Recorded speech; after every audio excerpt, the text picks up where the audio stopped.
Pagi hari ini kita akan mengambil tema An Open Door. Minggu yang lalu kita sudah membahas 2 poin yang berbicara tentang bagaimana pintu bisa dibuka jika kita terus bertekun di dalam doa. Dan jika kita juga terus mau memberitakan tentang kasih Kristus kepada orang-orang lain. Saya bersyukur kepada Tuhan karena setelah khotbah minggu lalu, banyak saudara-saudari dari married, dari orang-orang single dan youth yang sharing bahwa mereka berdoa. Mereka terbantu untuk punya keyakinan kembali untuk bertekun di dalam doa. Saya bersyukur kepada Tuhan karena saya percaya bahwa doa itu memiliki kekuatan yang sangat besar di dalam hidup kita. Pagi ini kita akan coba lihat topik kita dalam Kolose pasal 4 ayat 2 sampai 4 yang mengatakan bertekunlah dalam doa dan dalam pada itu berjaga-jagalah sambil mengucap syukur. Berdoa jugalah untuk kami supaya Allah membuka pintu untuk pemberitaan kami. Sehingga kami dapat berbicara tentang rahasia Kristus yang karenanya aku dipenjarakan. Dengan demikian aku dapat menyatakannya sebagaimana seharusnya. Yang menjadi topik kita adalah berdoa jugalah untuk kami supaya Allah membuka pintu untuk pemberitaan kami. Sehingga kami dapat berbicara tentang rahasia Kristus yang karenanya aku dipenjarakan. Yang menarik di sini adalah ada 2 pertanyaan yang saya ingin kita bisa merenungkan sebagai jemaat. Yang pertama adalah, mengapa Paulus meminta jemaat Kolose berdoa bagi dia dan rekan-rekan kerjanya dalam pemberitaan Injil, agar Tuhan membuka pintu untuk pemberitaan Injil? Mengapa Paulus meminta jemaat Kolose secara khusus ya, berdoa jugalah untuk kami, agar Allah membuka pintu bagi pemberitaan, dan sebagainya, dan sebagainya. Itu pertanyaannya, mengapa Paulus minta jemaat Kolose berdoa? Apakah Paulus tidak tahu atau tidak mengerti bahwa intensi Tuhan, hati Tuhan adalah ya untuk menyelamatkan yang hilang.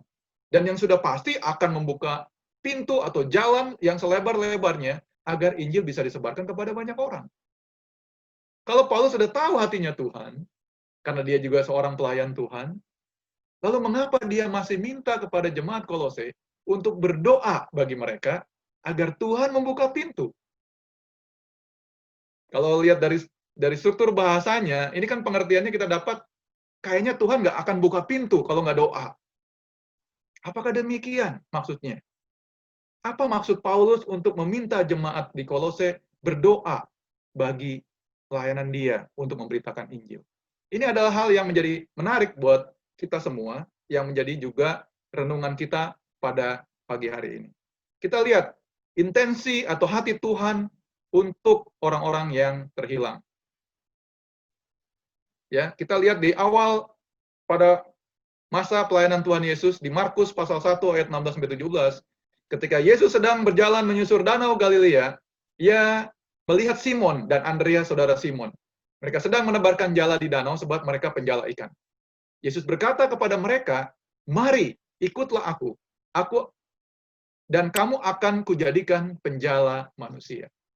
Jadi awal waktu Yesus kumpulin murid-murid pertama kali, dia sudah kasih satu tugas, assignment kepada murid-muridnya, yaitu ikutlah aku dan kamu akan kujadikan penjala manusia. Kita semua tahu bahwa arti penjala manusia adalah menjangkau jiwa-jiwa yang hilang, yang belum mengenal kepada kasih Kristus. Kemudian di akhir pelayanannya, waktu dia mau naik ke surga, di Markus pasal pasal ke-16, ayat yang ke-15 sampai 16. Di sana dikatakan, lalu ia berkata kepada mereka, kepada murid-murid, pergilah ke seluruh dunia, beritakanlah Injil kepada segala makhluk. Siapa yang percaya dan dibaptis akan diselamatkan, tapi siapa yang tidak percaya akan dihukum. Jadi waktu dia akan naik ke surga, meninggalkan murid-muridnya untuk melanjutkan pekerjaannya, misinya atau intensinya jelas. Pergi ke seluruh dunia, beritakanlah Injil. Esensinya sama, menjadikan orang menjadi percaya kepadanya dan diselamatkan. Kemudian kita lihat lagi di kitab yang lain, di Matius pasal 28, kemudian di Markus pasal Kisah Para Rasul pasal 1 ayat 7 sampai 8, di sana dikatakan, karena itu pergilah, jadikanlah semua bangsa muridku, dan baptislah mereka dalam nama Bapa dan Anak dan Roh Kudus, dan ajarlah mereka melakukan segala sesuatu yang telah kuperintahkan kepadamu, Dan ketahuilah aku menyertai kamu senantiasa sampai kepada akhir zaman. Matius 28. Ini ayat yang sangat familiar, yang kita kenal, jadi keyakinan kita semua. Kemudian di Kisah Rasul pasal 1 ayat 7-8. Jawabnya, engkau tidak perlu mengetahui masa dan waktu yang ditetapkan Bapa sendiri menurut kuasanya. Tapi kamu akan menerima kuasa kalau Roh Kudus turun ke atas kamu. Dan kamu akan menjadi saksiku di Yerusalem dan di seluruh Yudea dan Samaria dan sampai ke ujung bumi. Jelas sekali intensi Tuhan Yesus. Jelas sekali hati Tuhan untuk murid-murid dan untuk orang-orang yang hilang. Tuhan mau sebanyak mungkin orang bisa diselamatkan. Hati Tuhan adalah hati yang mau menyelamatkan yang hilang. Di awal misi, di akhir misi, dia dorong murid-muridnya untuk melanjutkan pekerjaannya, untuk melanjutkan misinya, untuk menyelamatkan sebanyak mungkin yang terhilang. Lalu pertanyaan saya tadi, kira-kira apakah Paulus tidak tahu hati Tuhan yang seperti demikian?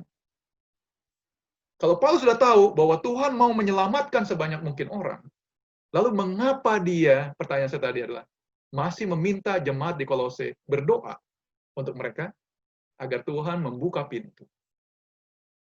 Saya melihat di sini ada dua alasan mengapa Paulus meminta jemaat Kolose berdoa bagi pemberitaan Injil. Yang pertama adalah Paulus ingin jemaat Kolose memiliki beban yang sama dengan dia. Paulus dan teman sekerjanya dalam memberitakan Injil. Dengan berdoa, jemaat Kolose akan punya beban yang sama. Mereka akan mengerti bahwa mereka juga punya bagian di dalam pemberitaan Injil.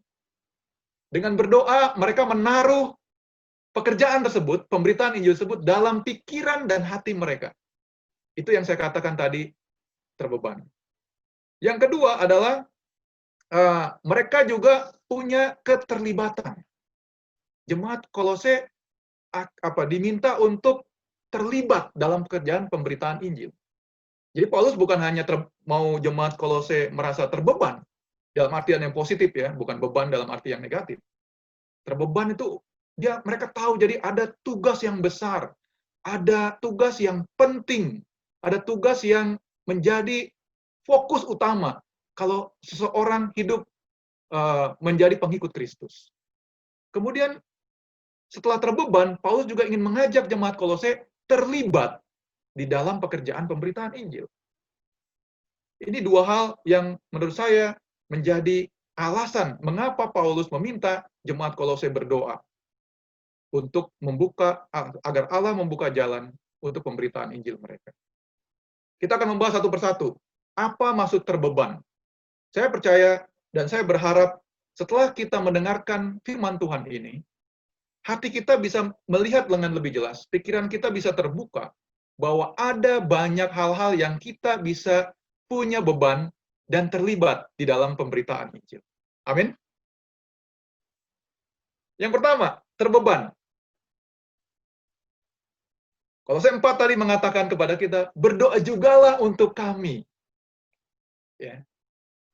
Ini artinya adalah pemberitaan Injil bukan hanya tugas orang-orang tertentu, tapi tugas dari semua pengikut Kristus. Kekristenan yang pada saat ini kita lihat telah membuat menjadi sempit tugas pemberitaan Injil itu. Hanya ditaruh di pundak orang-orang tertentu, seperti misalnya pendeta, ya penginjil, guru Injil, atau orang-orang yang sudah diperlengkapi dengan seperangkat pengetahuan atau skill. Sehingga mereka lah nanti yang pergi menginjil, mereka lah yang pergi membuka gereja, dan sebagainya. Sementara umat secara keseluruhan, orang-orang pengikut yang biasa, tidak punya beban apapun untuk memikirkan pekerjaan pemberitaan Injil tersebut.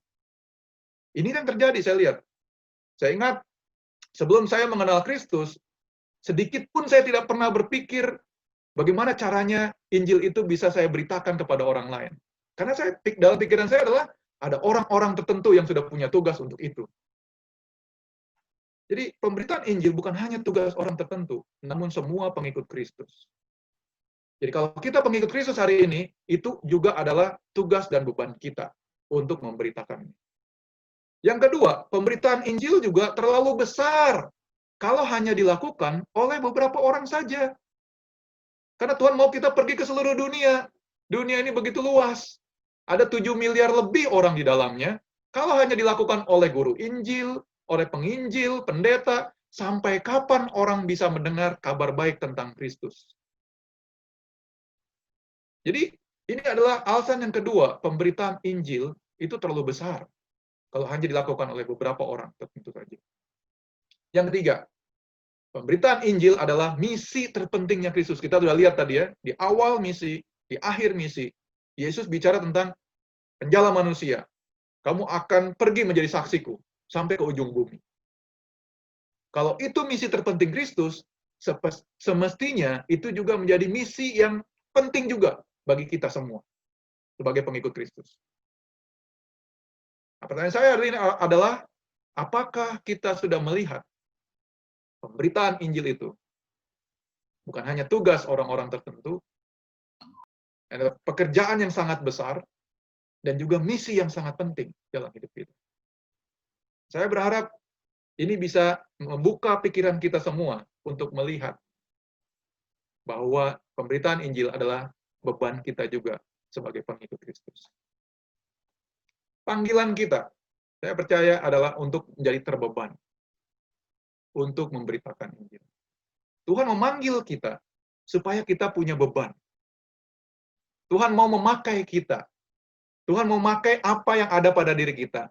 Dan bahkan Tuhan memperlengkapi diri kita agar kita bisa punya kemampuan untuk memberitakan kabar baik kepada orang-orang lain. Saudara-saudara, kita tinggal di Papua. Yang hari ini tinggal di Papua, yang ada yang beberapa dari luar Papua atau sudah tinggal tidak lagi di Papua. Hari ini kita punya beban nggak untuk Papua? Pulau yang sangat indah, surga kecil yang turun ke bumi katanya. Banyak orang bilang surga kecil. Saya bilang itu benar, tapi masalahnya saya belum pernah pergi ke surga, jadi saya nggak punya referensi tentang surga.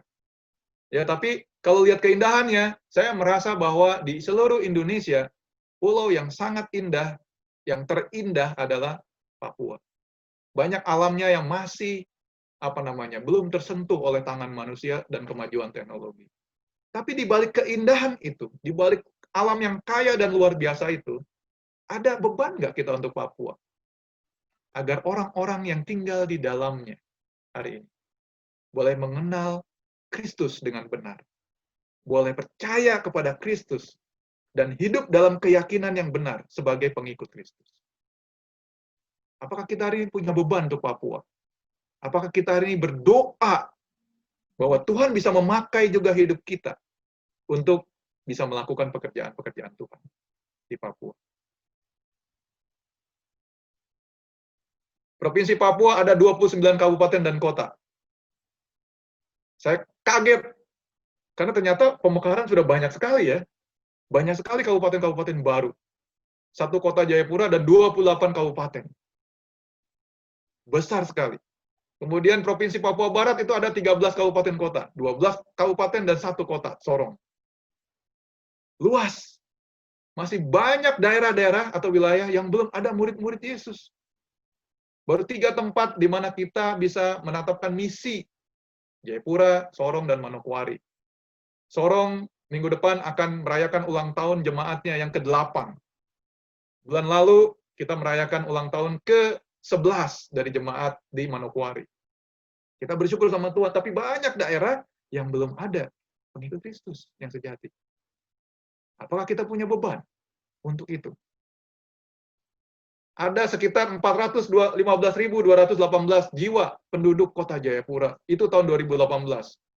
2020 mungkin sudah tambah, karena anak-anak kita juga ada yang lahir. Tuh. Jadi saya percaya ini adalah tugas yang sangat besar. 415.000, ini menurut sensus penduduk. Jiwa yang perlu dibawa untuk mengenal Kristus. Apakah kita punya beban, saudara-saudari, untuk itu? Saya percaya panggilan kita yang paling besar adalah panggilan untuk kita memberitakan Injil Kristus. Kita lihat 1 Petrus 2 ayat yang ke-9. 1 Petrus 2 ayat yang ke-9 di sana dikatakan, tetapi kamulah bangsa yang terpilih, imamat yang rajani, bangsa yang kudus, umat kepunyaan Allah sendiri, supaya kamu memberitakan perbuatan-perbuatan yang besar dari Dia, yang telah memanggil kamu keluar dari kegelapan kepada terangnya yang ajaib. Amin. Ini adalah panggilan kita sebagai seorang murid Yesus. Dikatakan, supaya kamu memberitakan perbuatan-perbuatan yang besar. Bapak, Ibu, dan saudara-saudari, apakah hari ini kita sedang memberitakan perbuatan-perbuatan Tuhan yang besar dalam hidup kita? Panggilan atau identitas kita sebagai murid Yesus adalah bangsa yang terpilih. Kalau secara perjanjian, Allah berjanji kepada bangsa Israel di perjanjian lama. Tapi kita dalam perjanjian Kristus hari ini juga dipilih menjadi bangsa kalau kita mau percaya kepada Dia. Kita adalah imamat yang rajani, yang nggak usah lagi punya penghubung untuk datang kepada Tuhan. Ya, dulu kita harus datang kepada imam mempersembahkan korban supaya kita layak di hadapan Tuhan. Sekarang kita bisa datang tanpa penghubung lagi. Kita bisa punya hubungan dengan Tuhan. Bangsa yang kudus, kita sudah dikuduskan, kita sudah dibersihkan dari dosa-dosa kita. Umat kepunyaan Allah. Saya semangat kalau dengar begini. Kalau kita kepunyaan Allah. Saya merasa aman, saya merasa, wah, hidup saya ada berarti buat seseorang. Dan yang kelima adalah pemberita Injil. Ini panggilan kita, identitas kita. Sama seperti nama yang kita sandang hari ini. Ada Agus, ya. Agus ini nama yang memang sangat pasaran ya. Kalau kita pergi kemana saja pasti ada nama Agus, ya. Ada singkatannya juga agak gundul sedikit ya. Jadi nama itu kita sandang karena mungkin orang tua kita punya maksud tertentu. Sama waktu kita menyandang sebagai seorang pemberita Injil, kita juga menyandang tugas tertentu, maksud tertentu. Saya percaya hari ini identitas seorang murid Yesus yang utama adalah kita memberitakan perbuatan-perbuatan Tuhan yang besar. Kita menjadi pemberita Injil kepada orang-orang lain. Hari ini, apakah kita sudah mulai bisa melihat bahwa hidup kita yang sedang kita jalani sebagai pengikut Kristus adalah hidup yang terbeban untuk juga memberitakan Injil? Bagaimana kita bisa memiliki hati yang terbeban? Bagaimana kita bisa mempunyai hati yang terbeban? Saya merasa satu-satunya cara adalah kita harus memiliki hatinya Tuhan. Kita harus memiliki kasihnya Kristus. Yohanes 3:16, ini ayat yang kita sudah kenal sangat baik. Karena begitu besar kasih Allah akan dunia ini. Sehingga ia mengaruniakan anaknya yang tunggal kepada kita, supaya barang siapa yang percaya kepadanya tidak binasa, melainkan beroleh hidup yang kekal. Amin. Jadi Tuhan, hatinya apa? Tuhan tidak mau ada orang satupun binasa karena dosa. Dosalah yang membinasakan manusia. Hidup atau rancangan yang sudah Tuhan atur begitu baik, hancur, rusak gara-gara dosa. Dan Tuhan nggak mau rancangannya hancur karena dosa. Makanya Dia mau menyelamatkan setiap orang. Dan Tuhan mau pakai hidup kita, saya dan saudara-saudari, untuk menjadi pemberita. Kasih tahu sama orang bahwa hidupmu berharga. Bahwa kamu perlu mengenal Tuhan. Bahwa kamu perlu hidup sesuai rancangan Tuhan. Kalau ada yang sudah melangkah jauh sekali dari Tuhan, kita perlu kasih tahu bahwa kamu perlu berbalik sama Tuhan. Jangan hidup dalam kesia-siaan. Kalau ada yang bergumul, beban berat, dan mulai nggak percaya kepada Tuhan, mulai menjauh dari Tuhan, kita harus kasih tahu bahwa Tuhan mengasihi saudara dan saudari. Bahkan waktu kita sudah begitu jauh dari Tuhan, Tuhan tetap mau cari kita. Asal kita mau kembali kepada Dia. Jadi bagaimana kita bisa punya hati yang terbeban? Miliki hati Kristus. Miliki hatinya Tuhan. Sehingga kita dapat merasakan dan melakukan apa yang dilakukan oleh Kristus. Tanpa hati Tuhan, kita nggak mungkin punya terbeban. Tanpa mengenal Kristus, kita nggak mungkin bisa punya beban Kristus. Amin. Kita hanya menjadi orang Kristen yang mungkin secara reguler mendatangi pertemuan-pertemuan ibadah, tapi tidak memiliki hati yang terbeban apapun. Jadi sudah nggak punya empati lagi, orang mau selamat atau tidak, orang lagi punya pergumulan yang besar atau tidak, itu bukan urusan saya, yang penting saya datang sama Tuhan. Itu mungkin kebanyakan kita, kalau kita belum mengenal Kristus. Tapi kalau kita sudah mengenal Kristus, saya percaya pandangan kita akan berubah, sikap hati kita akan berubah, dan tindakan kita akan berubah. Karena kita tahu banyak orang yang bergumul, banyak orang yang membutuhkan Tuhan. Dan apa yang Tuhan lakukan untuk itu adalah Dia membantu mereka. Dia memberikan jalan buat mereka supaya setiap orang yang percaya diselamatkan. Saudara-saudari, saya ingin mengajak kita semua pagi hari ini. Mari bergabung dengan saya. Menjadi orang-orang pengikut Kristus yang terbeban dengan pekerjaan ini. Mari kita betul-betul taruh hati kita seperti Kristus menaruh hatinya untuk dunia ini. Kalau kita jadi Tuhan ya, pasti kita akan bilang, saya bikin lagi sudah dunia ini. Oh, saya punya kuasa. Saya bisa rombak. Tapi Tuhan nggak mau. Dia mau memperbaiki hati orang-orang di dalamnya. Tapi itu dengan risiko apa? Disakiti terus-menerus. Karena orang hidup begitu banyak melakukan dosa yang menyakiti hati Tuhan. Tuhan ambil risiko itu. Karena Dia mengasihi kita semua. Adakah kita hari ini punya beban yang sama dengan Kristus? Amin. Yang kedua, selain terbeban, kenapa penting merasa terbeban? Karena kalau kita nggak merasa terbeban, kita tidak mungkin akan terlibat. Hanya orang-orang yang punya beban yang akan terlibat dalam pekerjaan Tuhan. Saya mau katakan ya sekali lagi, hanya orang-orang yang punya beban yang akan terlibat dalam pekerjaan Tuhan. Kenapa saya bisa bilang begitu? Oh, kita bisa aja terlibat, nggak kasih hati kita bisa aja. Tapi berapa lama kita bisa terlibat? 1 bulan? 2 bulan? Ketika kekecewaan datang, ketika respon orang terhadap kita mungkin tidak seperti yang kita harapkan, ketika kita sendiri mengalami pergumulan, itulah saat kita diuji sebenarnya. Terbeban nggak kita? Kalau orang punya beban, dia sudah tahu bahwa ya risikonya seperti ini kalau saya terus mau menjadi pemberita Injil. Makanya keterlibatan dia sudah lewat dari proses terbeban lebih dulu, baru dia bisa terlibat. Makanya penting tadi ya, poin pertama saya, kita punya hati yang terbeban, supaya kita, step yang kedua adalah punya hati juga yang mau terlibat.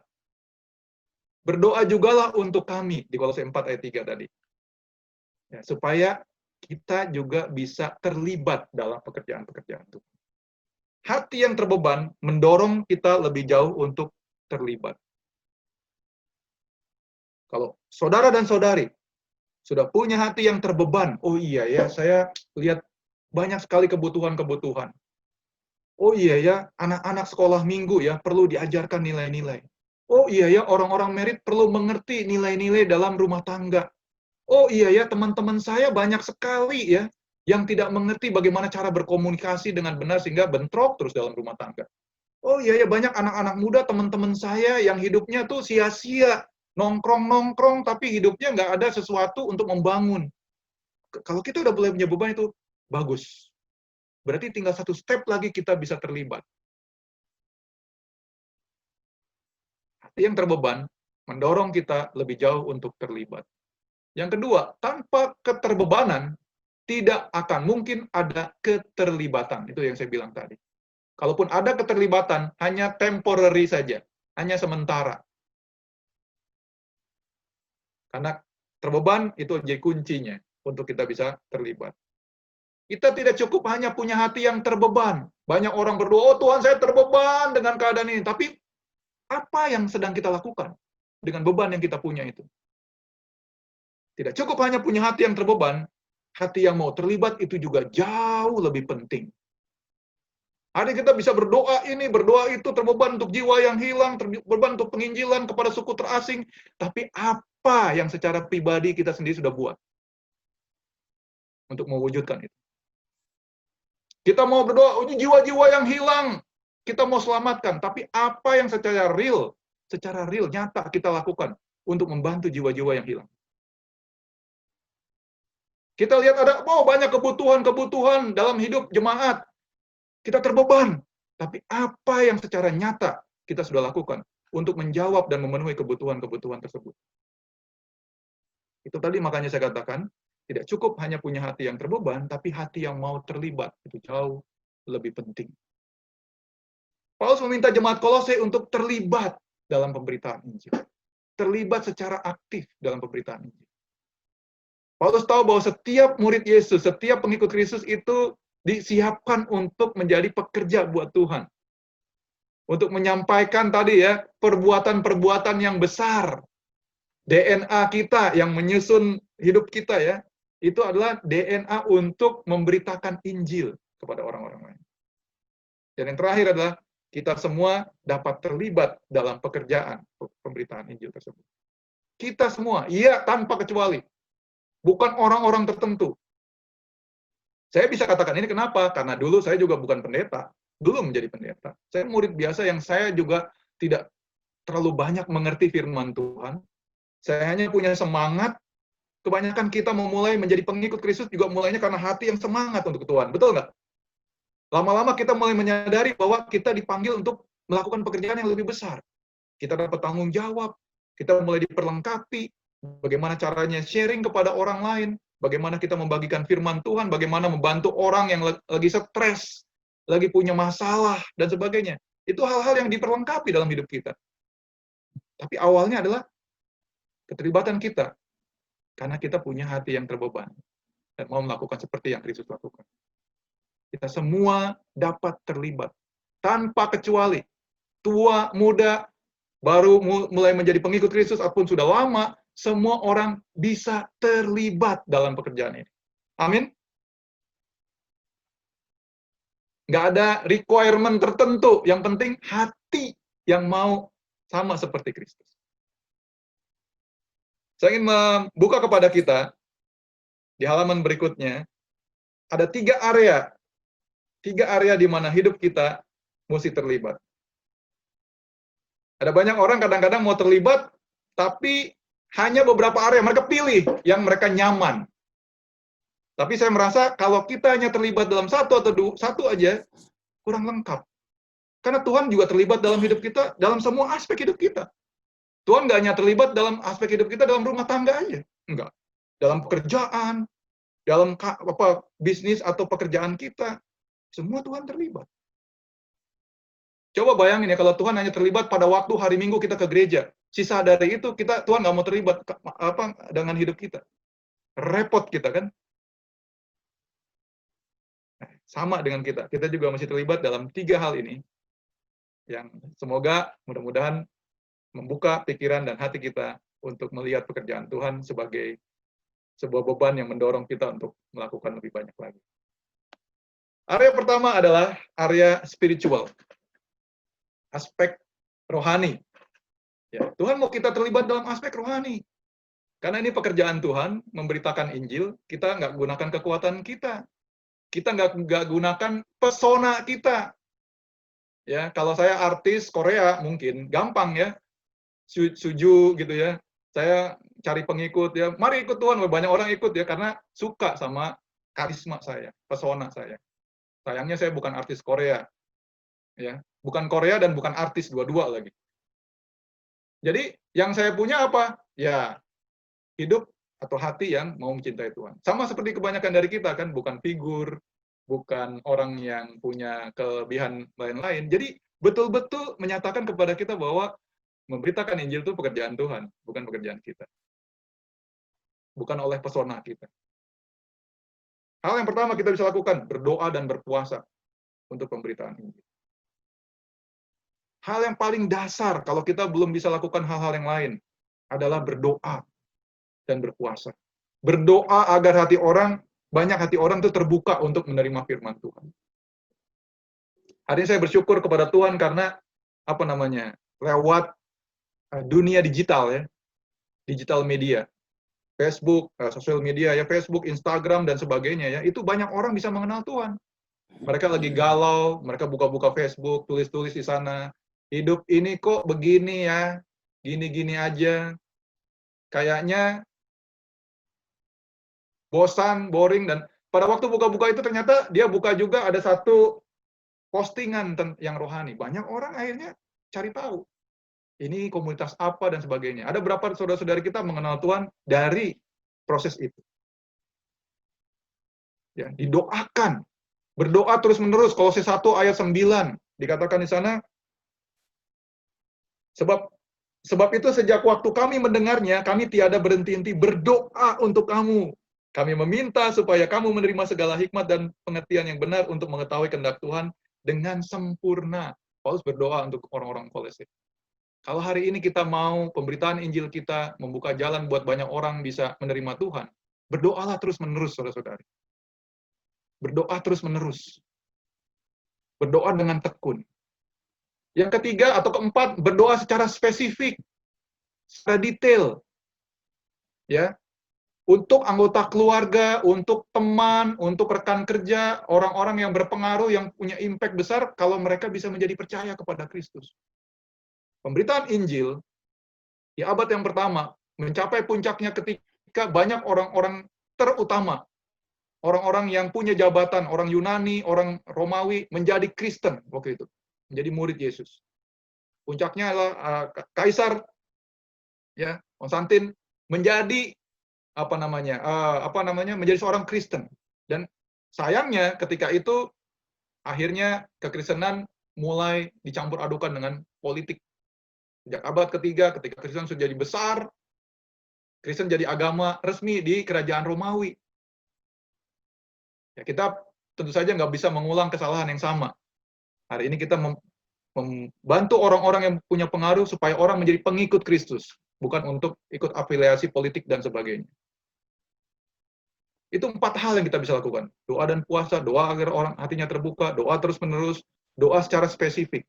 Jadi ini mengandalkan kita tidak hanya berdoa untuk diri kita sendiri, tapi juga untuk kebutuhan-kebutuhan orang lain. Saya ingin mengajak, brother sister, terlibat dalam berdoa. Ini hal yang paling dasar yang kita lakukan. Nggak perlu biaya. Amin. Nggak perlu pergi kemana-mana. Kita masih ada Zoom, masih ada WA call, dan sebagainya.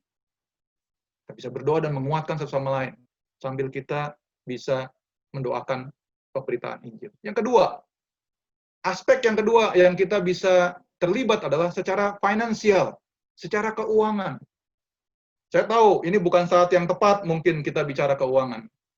Karena banyak dari hidup kita terdampak oleh situasi pandemik COVID-19 ini. Tapi saya mau kasih lihat kepada kita bahwa ada masa-masa yang sulit juga dihadapi oleh jemaat pada masa itu, tapi mereka tidak berhenti untuk memberi. Mereka tidak berhenti dan menjadikan alasan yang ada untuk tidak memberi lagi kepada Tuhan, mendukung pekerjaan Tuhan. Hari ini kalau kita mau punya misi yang kita mulai tadi, baru 3 kota yang Kuali, Sorong, dan Jayapura. Sementara ada Nabire, ada Timika, ada Merauke, ada Biak, ada kota-kota lain. Kita tentu juga mesti support secara finansial supaya kita bisa meneruskan pekerjaan Tuhan.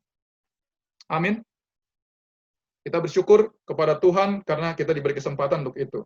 2 Korintus pasal 8 ayat 1 sampai 5 mengatakan demikian. Saudara-saudara, kami hendak memberitahukan kepada kamu tentang kasih karunia yang dianugerahkan kepada jemaat-jemaat di Makedonia. Selagi cobai dengan berat dalam berbagai penderitaan, sukacita mereka meluap, dan meskipun mereka sangat miskin, namun mereka kaya dalam kemurahan. Aku bersaksi bahwa mereka telah memberikan menurut kemampuan mereka, bahkan melampaui kemampuan mereka. Dengan kerelaan sendiri mereka meminta dan mendesak kepada kami, supaya mereka juga beroleh kasih karunia untuk mengambil bagian dalam pelayanan kepada orang-orang kudus. Mereka memberikan lebih banyak daripada yang kami harapkan. Mereka memberikan diri mereka pertama-tama kepada Allah, kemudian oleh karena kehendak Allah juga kepada kami. Ini orang-orang Makedonia, kesulitan, tapi mereka bahkan memberi jauh lebih banyak dari kemampuan mereka. Lukas 21 ayat 1 sampai 4 itu cerita tentang janda yang miskin yang mempersembahkan 2 peser. Mengapa jemaat di Makedonia janda miskin mau terlibat dalam memberi secara finansial walaupun mereka sangat sulit? Karena mereka punya beban. Mereka tahu bahwa ada yang lebih penting daripada hidup mereka. Dan mereka bersuka cita kalau mereka bisa support. Ini kalaupun dilihat secara pemberiannya, pasti nggak akan berarti, karena sedikit. Karena mereka miskin. Tapi mereka punya hati yang terbeban, saudara-saudari. Saya ingin terlibat untuk mensupport. Apakah kita punya hati seperti itu hari ini? Yang benar-benar terbeban. Oh iya ya, banyak orang yang lagi butuh Tuhan. Misi Tuhan perlu ada. Tapi saya juga lagi banyak kekurangan. Tuhan, tapi saya ingin memberi Tuhan. Itu sikap hati yang luar biasa yang menurut saya akan jadi inspirasi ya. Dan saya percaya hari ini banyak orang-orang juga punya hati yang masih seperti itu. Jemaat di Makedonia orang-orang miskin. Saya menghargai brother sister yang masih terus bertekun memberi walaupun saya tahu hidup kalian berat dan sangat sulit. Tapi saya ingin bicara kepada kita yang mungkin secara finansial tidak terlalu terpengaruh.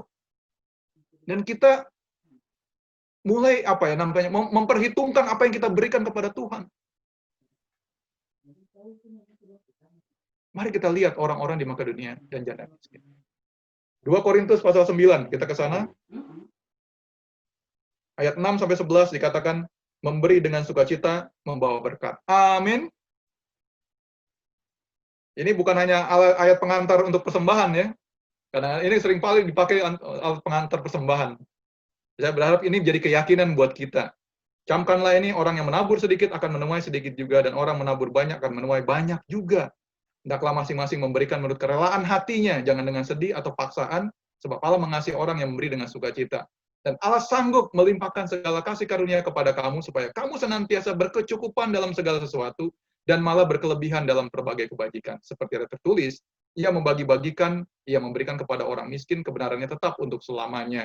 Ia yang menyediakan benih bagi penabur dan roti untuk dimakan, ia juga yang menyediakan benih bagi kamu dan akan melipat gandakannya dan menumbuhkan buah-buah kebenaranmu. Kamu akan diperkaya dalam segala macam kemurahan hati yang membangkitkan rasa syukur kepada Allah oleh karena kami. Amin. Prinsip dalam memberi, proporsional.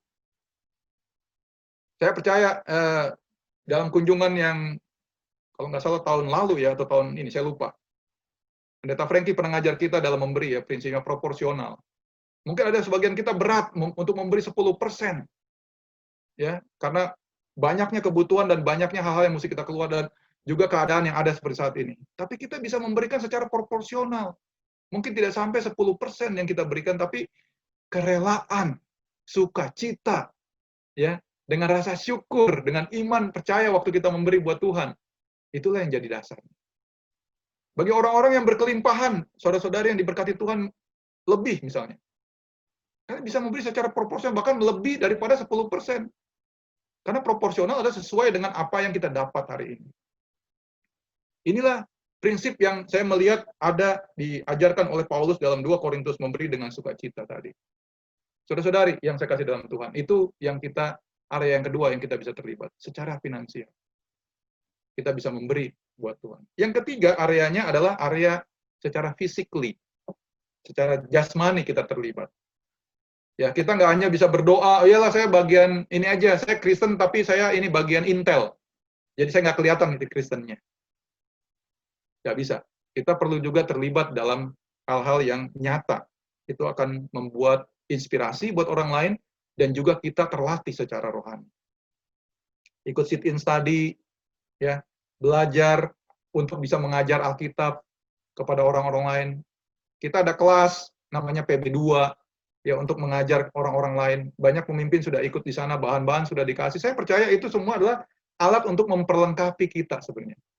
Untuk bisa efektif mengajar firman Tuhan kepada orang lain. Prinsip-prinsip dasar Alkitab kepada orang lain. Ya. Kemudian mengajarkan Alkitab kepada orang lain. Ya, kita bisa lakukan itu, aktif mengajak orang lain untuk mau lebih mengenal Tuhan, bisa berdoa, bisa ajak dalam pertemuan diskusi Alkitab, pertemuan virtual yang lain ya, married, parenting, atau single bikin PDA, atau Bible study dengan orang lain. Jadi ini adalah keterlibatan kita. Tidak hanya berdoa, tidak hanya secara finansial, tapi kita juga secara fisik terlibat. Ya. Aktif untuk sharing kebaikan Tuhan kepada orang-orang lain. Amin. 3 area ini, menurut saya, kalau kita lakukan ini, saya percaya akan membuat pintu terbuka untuk pemberitaan Tuhan kepada orang banyak. Saya percaya ini adalah cara Tuhan untuk membuat kita semua bertumbuh sebagai jemaat. Waktu kita semua terlibat, waktu kita semua punya beban dan terlibat di dalamnya, pekerjaan Tuhan akan semakin banyak dikerjakan. Amin, saudara-saudari. Saya mau kasih lihat slide berikutnya, keuntungan, benefit jika kita terlibat dalam pemberitaan Injil. Pertama, rasa syukur yang besar. Ya. Kita punya rasa syukur yang besar. Kolose pasal 1 ayat 3 sampai 4 mengatakan, kami selalu mengucap syukur kepada Allah Bapa Tuhan kita Yesus Kristus sebab kali kami berdoa untuk kamu karena kami telah mendengar tentang imanmu dalam Kristus Yesus dan tentang kasihmu terhadap semua orang kudus. Kita punya rasa syukur.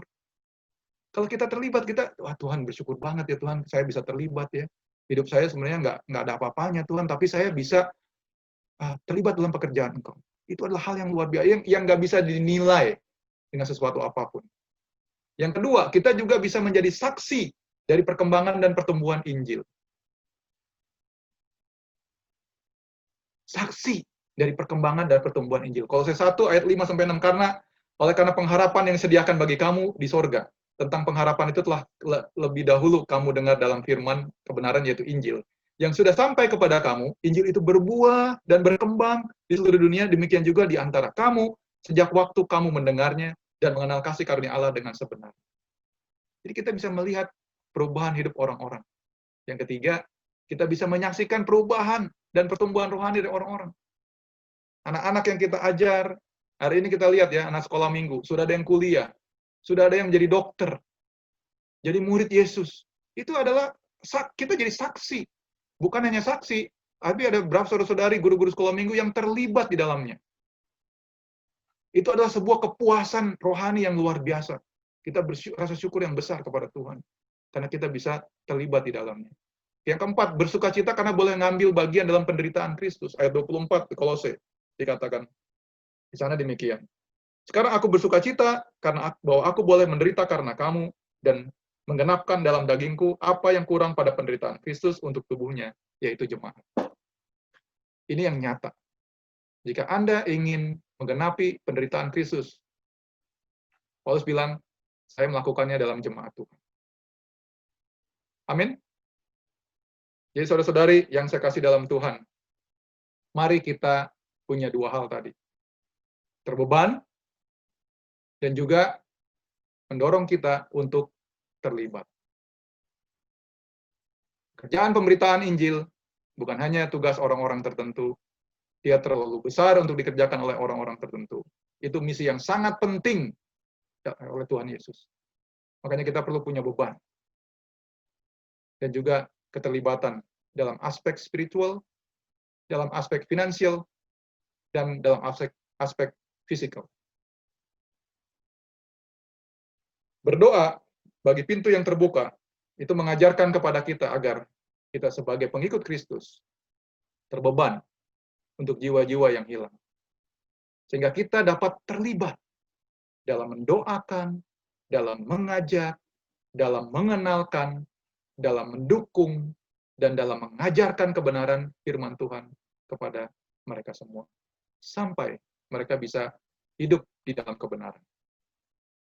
Saudara-saudari yang kasih dalam Tuhan, kiranya firman Tuhan pagi ini boleh menguatkan kita, membuka pandangan kita, dan menggerakkan hati kita untuk terbeban, dan untuk terlibat di dalam pemberitaan Injil.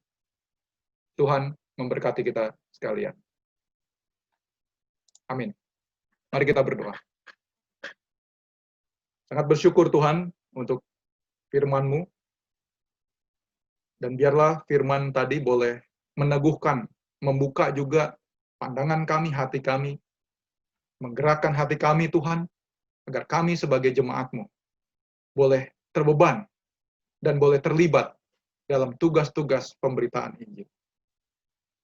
Tuhan, kami tahu bahwa tugas ini sangat penting, dan biarlah kami juga mencontohi Engkau dan juga Paulus tadi yang menulis surat kepada Kolose, bagaimana dia mendorong untuk orang-orang di Kolose terbeban dan terlibat dalam pekerjaan-pekerjaan tersebut.